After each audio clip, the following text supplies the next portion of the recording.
doesn't seem to be here. He must have headed up the mountain. Let's wait for him here.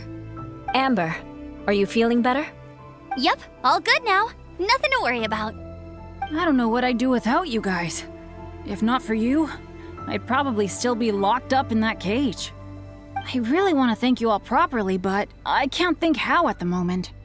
Huh? You must be pretty used to being on the receiving end of people's kindness by now, though, surely. You probably need it often enough, given your situation. Come on, don't put it like that. Sure, plenty of people have shown me kindness before, but that doesn't mean I will ever take it for granted. No matter how many times people help me out in life, I will never forget any of them. Well, instead of repaying those who helped you, perhaps you could help others yourself. Everyone meets others in need from time to time. By choosing to be there for them, you're passing the kindness you received on to others. Yep, you're right. That's what I've always tried to do, and will always continue to do. Right. And when Cyrus gets back, I'll find some way to help him out too. This has been quite an eventful day. Yeah, it has. It's really hit me how tired I am now that I've started to relax. I need to rest. Everyone, please excuse me for a while. Yeah, I need to get some water and maybe a piece of fruit. Once I'm rested up, I need to get back to being an instructor again. Well, it looks like the curse of the mountaineers who couldn't get off the mountain is finally broken. Feels like an action-packed chapter has come to a close. Shall we find somewhere to rest and chat too? Why not? Then please, come with me. You sensed something too, didn't you? Then let's go. Huh? Are you going back to your camp again? Paimon thought maybe we could talk here. Okay. Might as well come with you. Good. Shall we set off right away?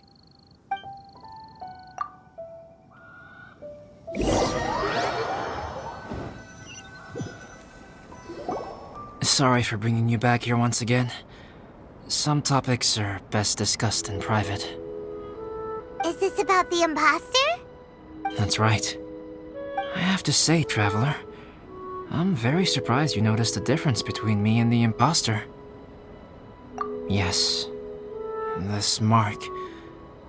Perhaps it's where it all began. Ooh, sounds like the beginning of a big story. Keep going. Well, I can't deny that what I'm about to say does sound like something from a children's storybook. So, what do you think this diamond-shaped mark means? A tattoo? A crest? Something else? No. Consider it a birthmark. Have you ever seen an intricate glass ornament and wondered how it was made? Well, one method for crafting with glass is a technique known as glass blowing. Glass blowing is not a widely known art in Teyvat. For this reason, glassware made in this way is usually very expensive. As the name implies, glass blowing involves blowing air into a hole, much like blowing up a balloon. This type of glassware is known for having a pontal mark at the point where the blowpipe was inserted, where the hole was sealed at the very end. This mark is a sign that the item was crafted by a human hand. Sounds kind of amazing. It is a wondrous and beautiful art form. Alice says that these marks are seen as proof of the maker's fine handiwork, the only flaw in an otherwise perfect work of art. My mark is something similar to this. The difference between synthetic and natural life lies in the directional flow of the life force. The energy of a natural life form flows out from within. That's why flower buds bloom and curled leaves unfold. It is the very reason we watch and wonder at blossoming flowers. Creating life artificially, on the other hand, involves, to a certain extent, the introduction of an external source of energy into the embryonic life form. When the hole where the life force was infused is sealed at the end, it leaves a mark not dissimilar to the pontal mark in blown glasswares. The alchemical substance drips and spreads out in all directions, resulting in this rather ingenious diamond shape. Wow! So that's where it came from. This mark is a sign of my artificial origins, and proof of my imperfection as a human. I presume that the imposter intentionally avoided replicating this mark, so as not to become less than perfect himself. You are fundamentally different from other people. I have few qualms about sharing my secrets with you. Just as Paimon said, it all sounds like a story.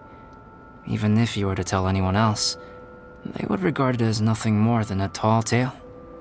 The transcendent and miraculous are not the only things to which human beings aspire. They pursue the everyday, the ordinary, to a far greater extent than I would have ever imagined. People like to believe that those who are thoroughly different from themselves could only ever exist in stories. It makes things much easier.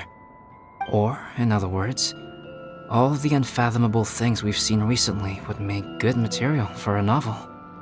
I have friends who write novels. If they wrote this story, it'd probably be even more complex. Making up stories is easy. Even Paimon can do that. Oh, I didn't know you had that kind of talent. Paimon's the best guide into that. Making up stories is a piece of cake. In that case, how about we have a storytelling contest? We can base our stories on the events of the last few days. Sounds great! But we still have to help out the Adventurers Guild. I understand. Creativity is something that cannot be rushed. Take your time, and come back when you have found some inspiration. We'll see whose story is more compelling. Deal! Okay, we'll regroup with the Adventurers Guild for now. Sure.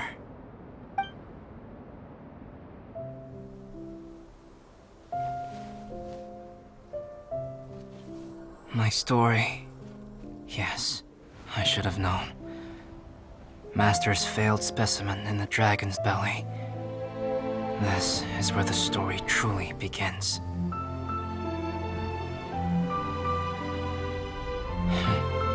If we switched places, if you were the survivor, then as the abandoned experiment, the failure of the primordial human project, I'd want to replace you too. I would replicate your appearance, study your alchemy, and create miraculous life forms to divert your attention. I would wait for the right moment, then dispose of you in the Traveler, the sole person to have known your secret. And then, I could finally experience the joy of being brought into the world.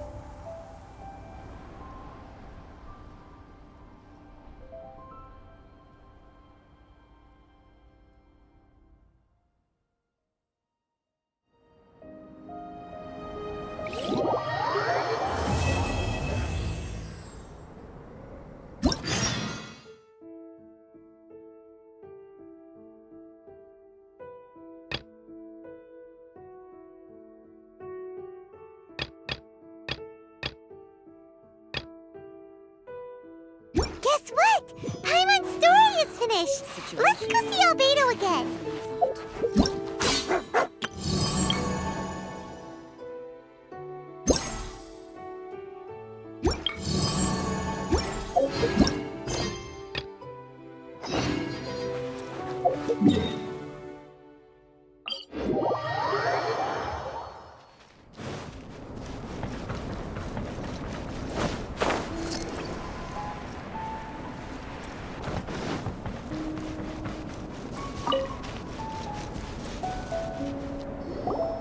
Albedo! Traveler, Paimon, I suppose your story is ready. Yep.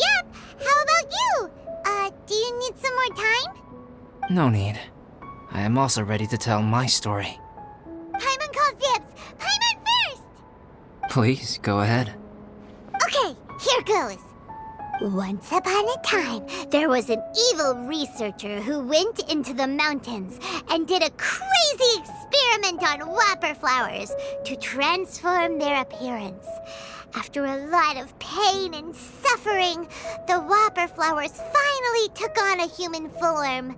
Then they stood by the side of the mountain to wait for unsuspecting bypassers. To whoever spoke to them, they would ask some questions such as, "Who am I? Who are you?" If the bypasser got the wrong answer, the last sound they'd make would be a yelp before the whopper flower ate them alive in one bite. Ooh, truly frightening. What the? You two aren't scared at all! Don't go nitpicking, okay? If you didn't like the story, go write your own!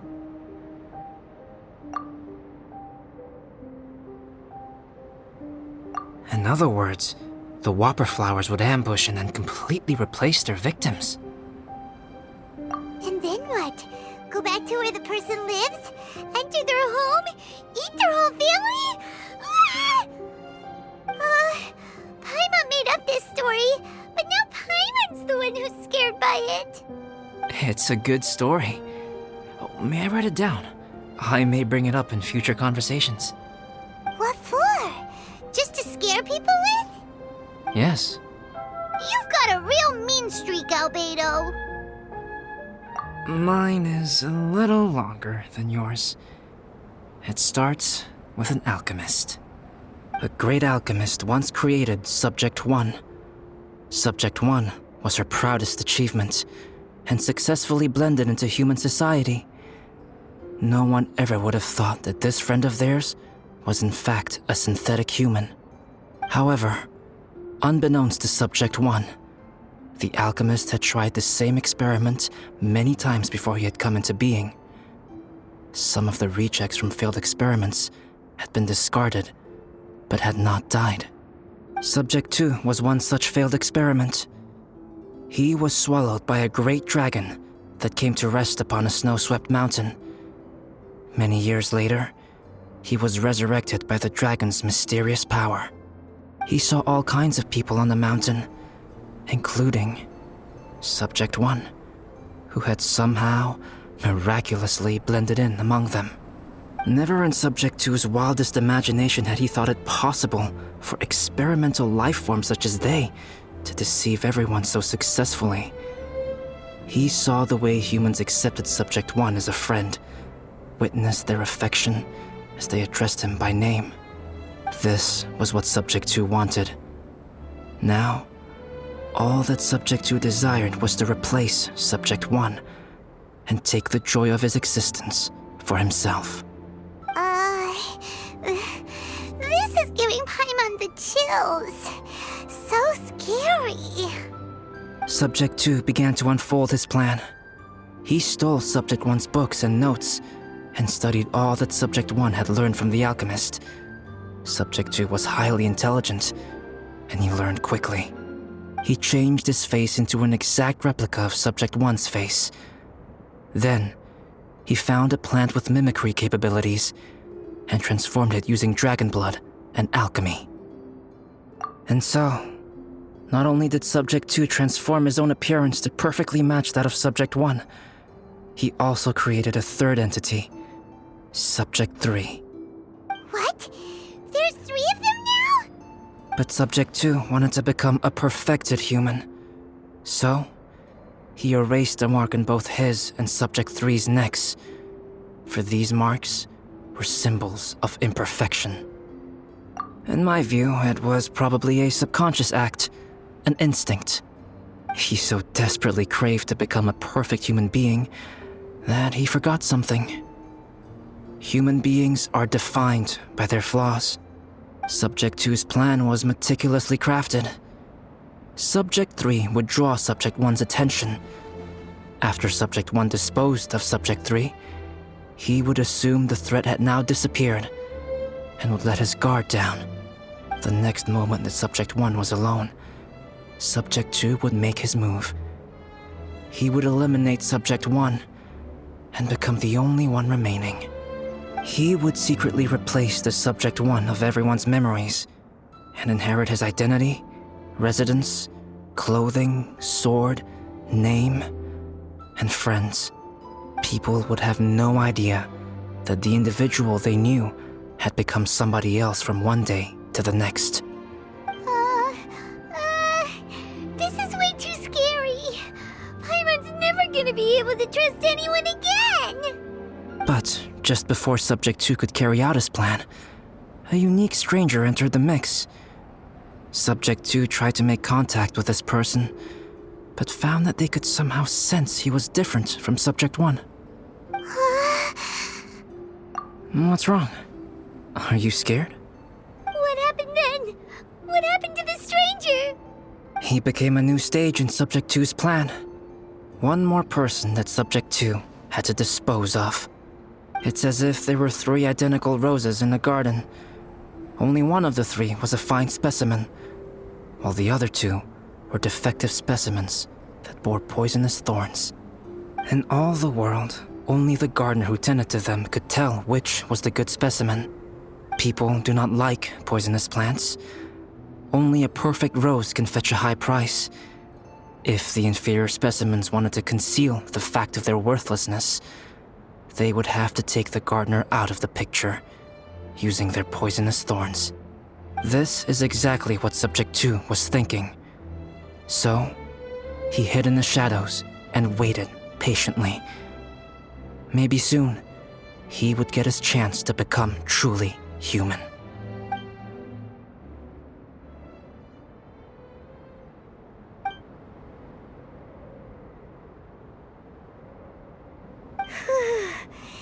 That was intense! So what happened after that? Did Subject 2's plan succeed? Paimon can't bear thinking about it. Fortunately, it is just a story. And even in this story, Subject 2 did not succeed. But you can never let your guard down on Dragonspine. Monsters mutated with Durin's power and blood are also creatures of Rhine-Daughter, just like me. You must beware of all such creatures. I'm glad to hear that. It's okay. I know what I am. You and I are both different, so there is no need for me to hide the truth from you. The only thing is that sometimes, when I think about how mighty the power of alchemy is, I feel so small. As beings who set foot in this world, how arrogant are we in desiring to control our destiny and in desiring to create? Is creation an arrogant act, traveler? If not, why do we call the ones that created us and control us gods? If it is, then what qualifies us to call ourselves creators? How far must we take our reverence and respect, and what purpose does it serve? Nothing special, but whenever I think about it, I feel a twinge of grief. Poor Albedo. Hello? Traveler, are you here? Hey, is that Amber? Thought we might find you here. We're here to deliver a message from Cyrus. There's gonna be a big event down at the base camp, and they want you there too, Traveler. Winter camp is nearing its end. Apparently, even provisional instructors are required to attend. Looks like we need to go, Albedo. Bye for now. Then I won't keep you. I have some things to attend to here, so forgive me for not seeing you down. Don't worry about it. There have been no issues getting up and down the mountain recently. Is everyone ready? Let's not keep them waiting.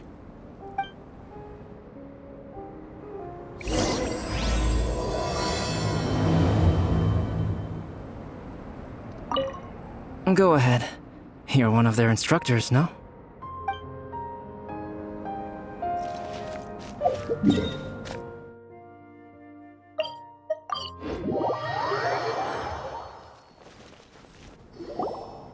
Huh? Who is this guy? Allow me to introduce Yozerf. He's Joel's father. Dad, this is that traveler I was telling you about. The Travelers helped me out loads in the past, and this time we even built a snowman together. Joel has told me everything about you. I can't thank you enough. Wow! This is amazing! Wait a second. Why is Cyrus discreetly wiping tears away? And what is Pallid doing here? Pallid is the hero of the hour this time. Go on, Pallid. Tell us what happened in your own words. Okay. The weather was fine on that fateful day, and I had a feeling that Lady Luck was smiling down on me. So I trusted my gut and set off to explore somewhere new, somewhere dangerous. Because where there is great danger, there is also great treasure. Why does this sound so hard to believe?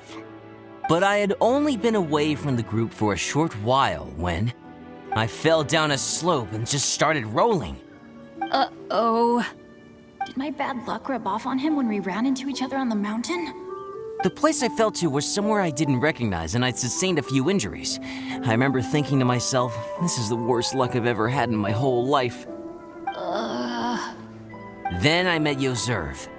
He'd heard the sound of me falling and came out to see what was going on. Huh? Wow! So it was completely by chance then! I thought he must have been someone from the Adventurers Guild here for the event, but after a few words of conversation, it was clear that he was having memory problems. He didn't even know his own name. The temperature was freezing, and there was no time to deal with all that there and then, so I convinced him to come back to the camp with me and figure everything else out after we got there. We got back to the camp, ran into Joel, and the moment he saw him, he froze for a second with this completely stunned expression on his face, and then he started crying out, "Dad! Dad!" That's when Yoserv suddenly started to remember. My memory has still not fully recovered, but Joel and his mother, they are the only ones that I will not, no, that I cannot forget. Daddy. Daddy's right here, Joel. Daddy's right here. Yoserf, don't you remember anything else at all? The poor princess, feeding the foxes? I'm sorry. I have no recollection. Maybe it's because of the head trauma. I'm not sure. I woke up and found myself covered in blood. My things were gone, and there was nothing to indicate who I was or how I got there. I crawled into a cave and settled in for a slow recovery. After my legs and feet were a little better, my hunting skills were what kept me alive. Dad, I was so worried about you. I'm all right now, Joel. Oh, don't cry. Daddy's not going anywhere. I'm here to stay. Oh, this is good. This is good. You know what, though? I definitely think my luck got worse after running into Benin on that mountain. I knew it. I just... No. I just meant if it weren't for you, there's no way I ever would have run into Yoserv on a mountain this huge. Besides, we got back safely, didn't we? So don't blame yourself. Maybe sometimes miracles can only happen when you get just unlucky enough. Pallid. When did you become such a smooth talker, huh? Huh? Am I? I was just telling the truth. Oh, yeah. I want to say thank you to the Traveler, Uncle Cyrus, Auntie Eula, and Auntie Amber. Thanks, everyone. You all helped look after me, and I will always remember it. But I guess I can't take the snowman with me, or it'll melt once it leaves Dragonspine. It's such a shame. Oh, I can help with that. One moment. Huh? Eula? Here, take this. It's powdered rime. Just add it to your snowman, and it will never melt. Wow! Really? Oh, this is awesome! You're the best, Auntie Eula! Dad, I have an unmeltable snowman now! How cool is that? How can I ever repay you all? Thank you all. Thank you from the bottom of my heart. Dad, I want to go move the snowman. Can we do it now, please? Okay. I'll be leaving with Joel now. I'm sure I'll see you all another day. Very well, very well. It's time for Paladin and I to have another discussion concerning his breaches of adventurer discipline. Huh? But Cyrus, I think I kind of made up for my mistakes this time, you know? See you guys! Oh, I made this for you and Amber. Think of it as a winter souvenir. Aw, are you sure? This must be really important to you. Come on now, just take it. No need to make such a fuss. Wow! Now our snowman won't melt either! Great! You're welcome. Just keep it, that's all I ask. Amber and I have some business to attend to now. See you later. See you! Everyone's gone. Seems like they've all got their own stuff to do now. Oh! You know what? We've been on Dragonspine all this time, and somehow Paimon still forgot to ask Albedo about how to make a fruit juicifier machine that can keep the juice fresh. Maybe we should try Timaeus again. He does seem pretty eager to please after all.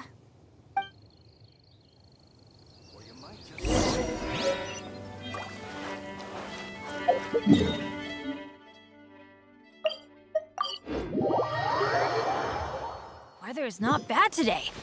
Oh, crud. I jinxed it. Now it's bound to rain. Timaeus! Traveler and Paimon, what can I do for you? Wait a minute. You've got that mischievous look on your face. Oh, you're not still thinking about that ridiculous juicer thing, are you? Timaeus, will you help us? Well, if the Traveler isn't really interested, then, yeah, maybe I'll give this one a pass.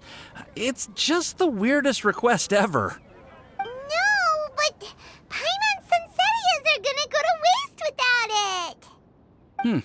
In the time it would take me to research something like that, I could probably pick those Sunsettias again 10 times over.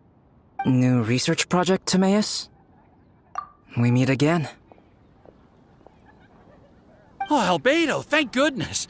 So the situation is, Paimon wants a machine that can turn fruit into juice and keep the juice fresh. I mean, surely it's... Majorly important, that's what it is. If you can manage to invent this, we'll never have to worry about fruit going bad ever again. That's impossible.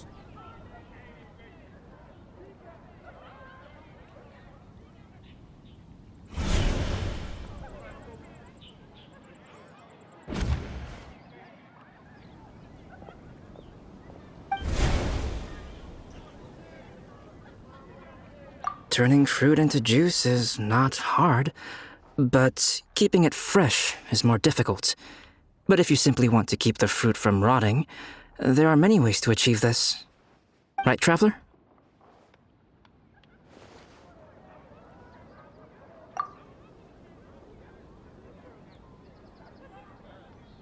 What about his neck?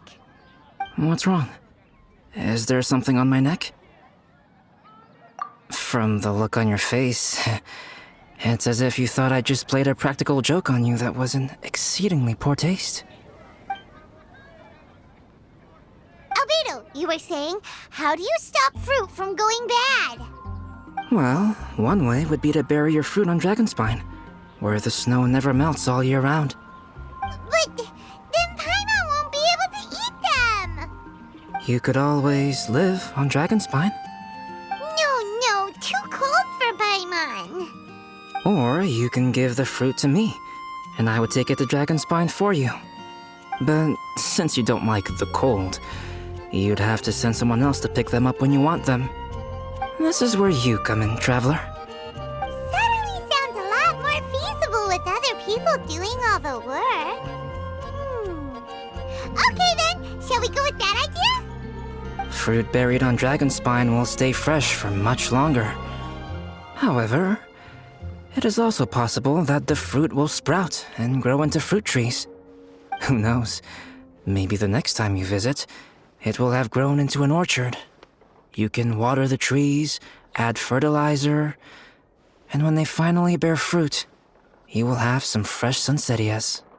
No way! Then Paimon will have to be a gardener! That's not the goal here. Oh? Well, I don't think being a gardener is so bad.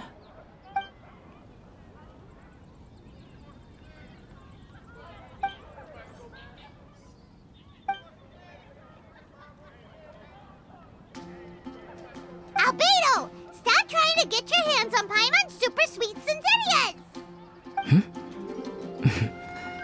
It bothers you, does it? Of course it bothers Paimon! They are the rarest, super-duper sweetest Sinzenias ever! And they're not for you! Okay, but they're just sunsettias. I think you're only so attached to them because you don't have much fruit of this quality in your possession. When someone's pockets are full and their spirit is fulfilled, they don't easily fall prey to this kind of yearning. Really?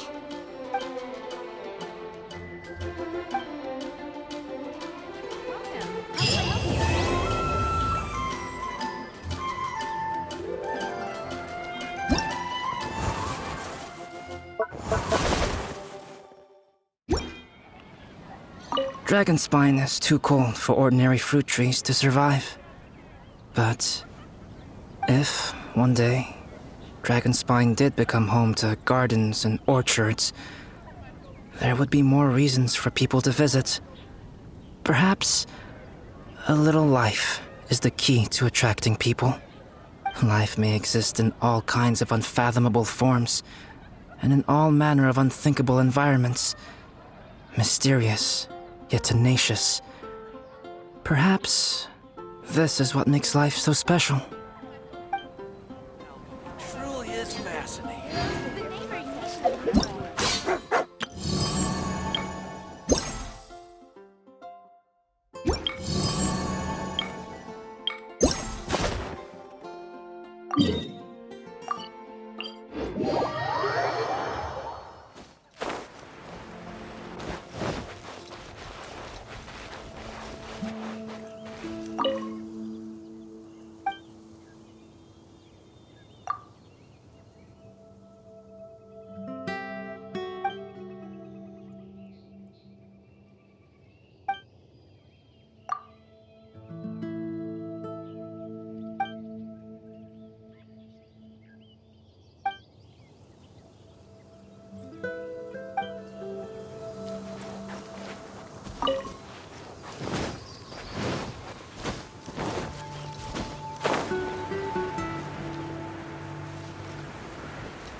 Oh, ow!